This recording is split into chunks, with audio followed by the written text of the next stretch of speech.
الشيطان الرجيم بسم الله الرحمن الرحيم إن الذين يتلون كتاب الله وأقاموا الصلاة وأنفقوا مما رزقناهم سرا وعلانية يرجون تجارة لن تبور صدق الله العظيم۔ میرے محترم بزرگوں اور دوستوں اور اسٹیج پر بیٹھے ہوئے معزز علماء کرام اور مہمان خصوصی میرے استاد محترم اور پس پردہ بیٹھی ہوئی میری مائیں اور بہنیں، میں تھوڑی دیر کے لیے آپ حضرات کے سامنے آیا ہوں کیونکہ حضرت والا آ چکے ہیں۔ میرے دوستو بزرگوں، میں نے قرآن کریم کی آیت تلاوت کی ہے، اسی کی روشنی میں چند باتیں رکھوں گا۔ دعا فرمائے اللہ ہمیں عمل کی توفیق عطا فرمائے۔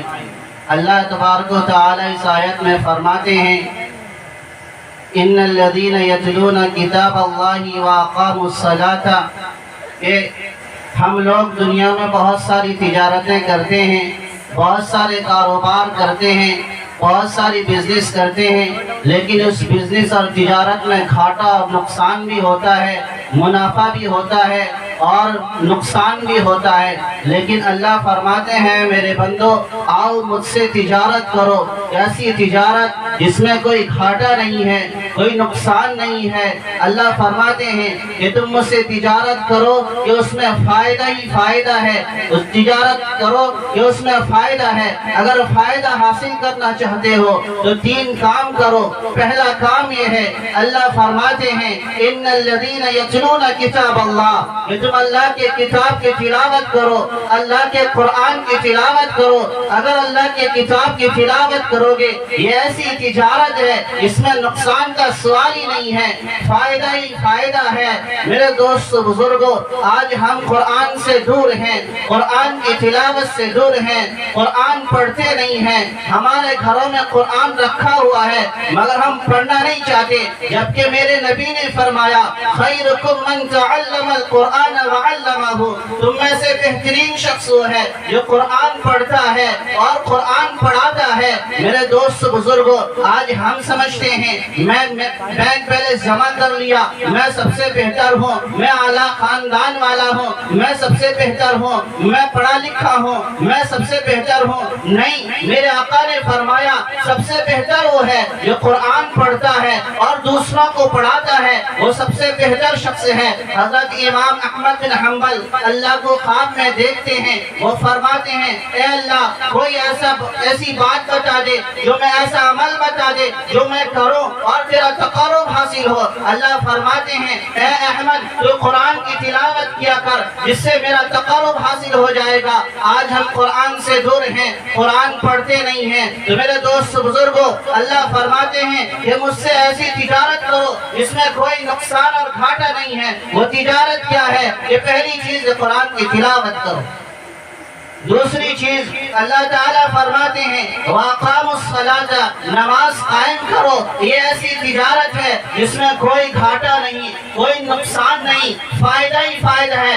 اس فائدے کو اللہ رب العزت بیان کرتے ہیں کہ ایسی تجارت ہے جس میں کوئی گھاٹا نہیں، کوئی نقصان نہیں۔ وہ کیا ہے؟ نماز کا قائم کرنا، نماز کا پڑھنا۔ اللہ نے ہمارے ذمہ 5 نمازیں فرض کی ہیں مگر ہم پڑھتے نہیں ہیں، لاپرواہی کرتے ہیں، 1-2 پڑھتے ہیں، 3 چھوڑ دیتے ہیں، 3 پڑھتے ہیں، 2 چھوڑ دیتے ہیں، صبح میں بستر میں رہتے ہیں۔ آج ہم نماز سے دور ہیں، مسجد سے دور ہیں۔ میرے دوست بزرگوں، اللہ فرماتے ہیں ان الصلاۃ کانت علی المؤمنین کتابا موقوتا، نماز مومنین کے ذمہ مقررہ وقت پر اللہ نے طے کیا ہے کہ ہمیں نماز پڑھنا ہے، مگر ہم نماز سے دور ہیں۔ ہماری مسجدیں خالی ہیں، مسجدیں ویران نظر آ رہی ہیں۔ ہمارے بازار میں وقت گزارنے کے لیے ہمیں ٹائم ملتا ہے، گپیں ہانکنے کے لیے ٹائم ملتا ہے، کاروبار کرنے کے لیے ٹائم ملتا ہے، دنیاوی سارا کام کرنے کے لیے ہمیں وقت میسر ہوتا ہے، وقت ملتا ہے، مگر ہمیں نماز پڑھنے کے لیے لیے وقت نہیں ملتا. کسی کو پوچھو بھائی نماز پڑھنے آ جاؤ تو کہتا ہے مولانا مجھے ٹائم ہی نہیں ہے, میں بہت بزی ہوں, بہت کام والا ہوں. میرے دوست بزرگوں, یہ نماز میں سستی کرتے ہیں, کوتاہی کرتے ہیں. اللہ فرماتے ہیں فَوَيْلٌ لِّلْمُصَلِّينَ الَّذِينَ هُمْ عَنْ صَلَاتِهِمْ سَاهُونَ. اللہ فرماتے ہیں ویل ہے ان لوگوں کے لیے جو نماز میں سستی کرتے ہیں, کاہلی کرتے ہیں. آج ذرا ہم سوچیں ہم نماز کے کتنے پابند ہیں. اللہ نے فرمایا آؤ مجھ سے ایسی تجارت کرو جس تجارت میں کوئی گھاٹا اور نقصان نہیں ہے. وہ کام کیا ہے؟ وَأَقَامُوا الصَّلَاةَ, نماز کو قائم کرو.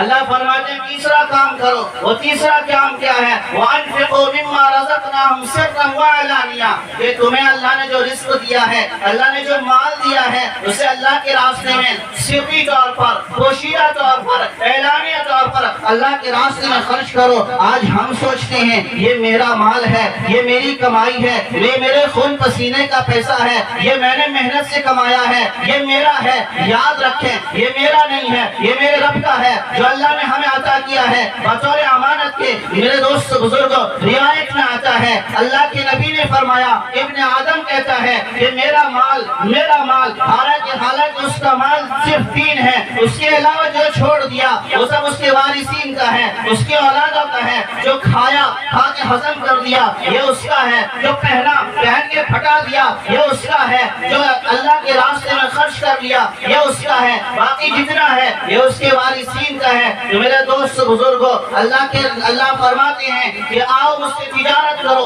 ایسی تجارت جس میں کوئی فائدہ, جس میں کوئی نقصان نہیں ہے, فائدہ ہی فائدہ ہے. سری طور پر, پوشیدہ طور پر, اعلانیہ طور پر اللہ کے راستے میں خرچ کرو. میرے دوست بزرگوں, خرچ کرنے کے بہت سارے راستے ہیں. آپ مجالس کو لے لیجئے, مجالس میں دے دیں, آپ غریب و مسکین کو دے دیں, یتیم و غربا کو دے دیں, صدقہ کر دیں. میرے دوست بزرگوں یاد رکھیں مجالس کو دیں گے اس میں دوہرا ثواب ہے. ایک اشاعت علم کا ہے, علم پھیلانے کا ثواب ملے گا. دوسرا یتیم اور غریب بچے پرورش پائیں گے. ہمارے سامنے, ہمارے علاقے میں, ہمارے معاشرے میں ایک مدرسہ ہے, مدرسہ ضیاء العلوم. یہ ہمارا بنایا ہوا ہے, ہمارا تعاون کیا ہوا ہے, ہمارے توجہ کا نتیجہ ہے. ہم نے توجہ دی, یہ مدرسہ آج یہاں تک پہنچا ہے. میرے دوست بزرگوں, اسی لیے ہمیں چاہیے ہم مدرسہ کو تعاون کرتے رہیں, اپنے مرحومین کے نام سے, اپنے بچوں کے نام سے, اپنے مرحومین رشتہ داروں کے نام سے, ہر ایک کے نام سے تعاون کرتے رہیں تاکہ مدرسے کے بچے پرورش پائیں گے, مدرسے کے بچے علم حاصل کریں گے تو اس کا ثواب ہمارے مرحومین کو پہنچے گا, ہمارے مرحومین کو پہنچے گا,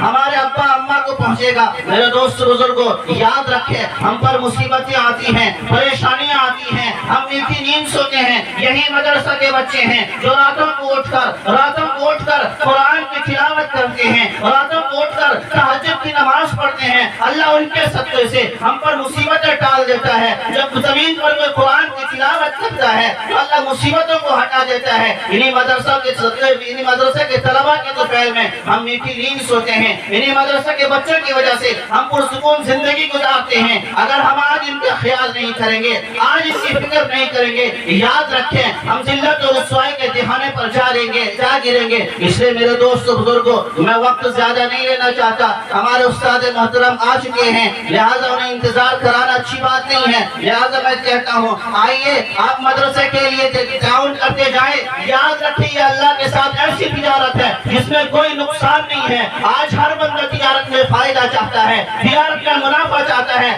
آؤ اللہ سے ساتھ تجارت کرو. یہ ایسی تجارت ہے جس میں ذرہ برابر بھی نقصان نہیں ہے. ہمیں اللہ کی ذات پر یقین اور اعتماد ہونی چاہیے, بھروسہ ہونی چاہیے. آگے بڑھتے جاؤ, اللہ کے نبی میں مدرسے کے لیے تعاون کرتے جائیں. یاد رکھیے اللہ کے ساتھ ایسی تجارت ہے. اللہ فرماتے ہیں کہ میرے بندو مجھ سے تجارت کرو جس میں کوئی نقصان کا سوال ہی نہیں ہے. سری طور پر, اعلانیہ طور پر, پوشیدہ طور پر علل اعلان تعاون صدقہ کریں. یاد رکھیں بعض جگہ ایسی ہے جہاں پوشیدہ صدقہ کرنا, پوشیدہ خرچ کرنا یہ افضل ہے, اور بعض جگہ ایسی ہے جہاں اعلانیہ صدقہ کرنا, علل اعلان صدقہ کرنا یہ افضل ہے. اور یہاں موقع ہے علل اعلان صدقہ کریں, لوگوں کو دکھا کر صدقہ کریں تاکہ لوگ بھی دیکھیں کہ مدرسے کے تعاون کرنے والے کتنے موجود ہیں, مدرسہ کو دینے والے کتنے موجود ہیں. میں عورتوں سے بھی کہتا ہوں وہ بھی پسے پردہ بیٹھی ہوئی ہیں, وہ بھی بڑھ چڑھ کر حصہ فیصل ہے، کیا مرد حضرات ہی نیکی کمانا چاہتے ہیں؟ کیا مرد حضرات ہی اللہ سے تجارت کرنا چاہتی ہیں اور چاہتے ہیں؟ عورتوں سے کوئی شوق نہیں ہے، عورتوں کا کوئی جذبہ نہیں ہے؟ بے شک ہے، وہ چاہے تو مدرسے کو تعاون کر سکتی ہیں۔ میرے دوست بزرگوں، بخارا ایک ایسی جگہ ہے جو علم کا گہوارہ تھا، کمیونسٹوں نے وہاں حملہ کیا، علماء کو ختم کیا، داڑھی ٹوپیوں کو ختم کیا، مگر وہی عورتیں ہیں جو اپنے معصوم بچوں کو 6 مہینہ ایک ساؤنڈ پروف کمرے میں رکھ کر بھیجتی تھی، 6 مہینہ اپنے بچوں سے دور، اپنے ننھے لال سے دور، اپنے لاڈلے سے دور رہتی تھی۔ وہ بچہ جاتا تھا، ایک حرف بھی نہیں جانتا تھا، مگر جب واپس آتا تھا تو قرآن پڑھ کر آتا تھا، قرآن کا حافظ بن کر آتا تھا۔ انہوں نے اپنی قربانیاں دی، انہوں نے اپنی ممتا کو مارا، انہوں نے اپنی محبت کا گلا گھونٹا، تب جا کے بچہ قرآن کا حافظ بنا ہے۔ آج میں اپنی ماں بہنوں سے کہتا ہوں، وہ بڑھ چڑھ کا حصہ ہے، انہوں نے ممتا کو مارا تھا، آپ مال کی قربانی دیں، مال کی قربانی دیں۔ اگر ایسا نہ کر سکتی ہیں، آپ کا بچہ ہے، اسے مدرسے میں داخل کرائیں۔ ایسا نہیں کر سکتی ہیں کہ کسی مدرسے کے بچے کی ذمہ داری لے لیں کہ مولانا یہ بچہ ہے، اسے میں اپنے ذمے لیتا ہوں، میں اپنے ذمے لیتی ہوں، اس کا سارا خرچہ اس کے علم حاصل کرنے کے تک میں دیتی رہوں گی۔ تو میرے دوستو بزرگوں، جہاں تک ہو سکے ہمیں مدرسے کی تعاون کرنی چاہیے۔ یاد رکھیں، جلد سے جلد آ جائیں تاکہ مہمان مکرم کو بلایا جا سکے۔ مہمان کا انتظار کرانا اچھی بات نہیں ہے، اس لیے جو حضرات ہیں وہ بڑھ چڑھ کے حصہ لیں، مدرسہ کا تعاون کریں۔ یہ مدرسہ ہمارے قلعے ہیں، یاد رکھیں، مدرسہ رہے گا ہمارے اندر دین رہے گا، مدرسہ رہے گا ہمارے اندر اسلام کی تہذیب و تمدن رہے گی، مدرسہ رہے گا ہمارے اندر داڑھی ٹوپی والے موجود رہیں گے۔ اگر مدرسے کی حفاظت نہیں ہوئی، مدرسہ نہیں رہا، نہ ہم میں دین رہے گا، مدرسہ نہیں رہا نہ ہمارے دین کے قلعے محفوظ رہیں گے، مدرسہ نہیں رہا تو ہم میں داڑھی ٹوپی والے نظر نہیں آئیں گے۔ آج دیکھیں باطل ہم پر کیسے حملہ کرتا ہے، ہم پر حملہ کیے ہوئے ہیں، ہماری داڑھیوں کو دیکھ کر، ہماری ٹوپیوں کو دیکھ کر، ہمارے مدارس کو دیکھ کر حملہ کرتا ہے۔ وجہ یہی ہے کہ ہم نے مدرسے سے توجہ ہٹا لی، ہم نے علماء سے توجہ ہٹا لی، ہم نے اللہ والوں سے توجہ ہٹا لی، ان سے تعلق نہیں قائم کیا، ان سے تعلق نہیں جوڑا۔ وجہ یہی ہے کہ ہم علماء سے دور ہوتے جا رہے ہیں، باطل ہم پر حکمران ہے، علماء سے دور ہوتے ہیں، باطل ہم پر حکمرانی کرتے ہیں۔ یاد رکھیں، جو قوم حاکم بنا کرتی تھی، جو قوم حکمرانی کیا کرتی تھی، آج وہ غلامی کی زندگی گزار رہی ہے۔ اس لیے میرے دوستو بزرگوں، اگر ابھی نہیں موجود ہے، بے شک ہر ایک کے پاس ابھی موجود نہیں رہتی، لہٰذا وہ یہ طے کریں کہ مدرسے کے ہر وقت خیال رکھیں گے، ہر وقت مدرسے کو تعاون کرتے رہیں گے۔ جس وقت بھی مدرسہ کو ہماری ضرورت پڑے گی، ہم مدرسہ کا خیال رکھیں گے، مدرسہ کو دیتے رہیں گے۔ ابھی اگر نہیں ہے تو بعد میں آپ مدرسے کو دے دیں، بعد میں تعاون کر دیں۔ یہ اللہ کے ساتھ ایسی تجارت ہے، اس میں کوئی نقصان نہیں ہے، فائدہ ہی فائدہ ہے۔ اللہ فرماتے ہیں اگر مجھ سے تجارت کرنا چاہتے ہو، تجارت کرو کہ جس میں فائدہ ہی فائدہ ہے، اس کے لیے 3 کام کرو۔ پہلا کام یہ ہے قرآن کی تلاوت کرو، گھروں میں قرآن کی تلاوت کرو۔ دوسرا کام یہ ہے کہ نماز کو قائم کرو، دوسرا کام کیا ہے؟ نماز کو قائم کرو۔ تیسرا کام یہ ہے کہ پوشیدہ طور پر ہو یا اعلانیہ طور پر ہو، ہر حال میں اللہ کے راستے میں صدقہ کرو، اس لیے کہ اللہ نے جو مال دیا ہے یہ مال ہمارا نہیں ہے، یہ اللہ کا ہے۔ ہم تو بطور امانت کے، بطور ذمہ داری کے ہیں، ہمیں اللہ نے یہ امانت کے طور پر دیا ہے، اس لیے ہمیں چاہیے ہم اللہ کے راستے میں خرچ کرتے رہیں، اللہ سے تجارت کریں۔ ایسی تجارت ہے جس میں نقصان کا سوال ہی نہیں ہے، فائدہ ہی فائدہ ہے۔ میرے دوستو بزرگوں، دعا فرمائیں اللہ جتنی باتیں کہی گئی سنے گی اس پر مجھے بھی اور ہم سب کو عمل کی توفیق عطا فرمائے۔ وآخر دعوانا الحمدللہ رب العالمین۔